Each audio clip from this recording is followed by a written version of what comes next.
تيبو جابريال. تيبو جابريال ده لعيب بيلعب في منتخب الشباب، مم. لعيب جامد جدا، بيلعب في ماينز الالماني. تيبو جابريال بيلعب في نص الملعب، حته لعيب مم.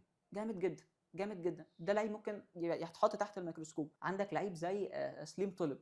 سليم طلب ده برده بيلعب في نص الملعب، لعيب عنده 18 او 19 سنه، بيلعب في هيرت برلين في المانيا، لعيب كويس جدا.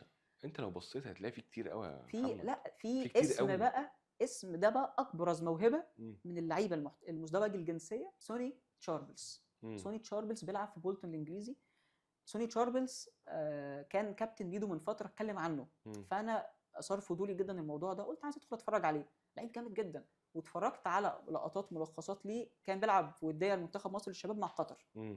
ابرز موهبه، وافتكر الاسم ده كويس. اللعيب ده لحد 10 او 10 سنين او 11 سنه كان بيلعب في اكاديميات مانشستر يونايتد ومانشستر سيتي. طب هيبقى حلو، يبقى واضح قوي، يبقى نتبنى بقى الموضوع ده ونهتم بيه بشكل جيد جدا.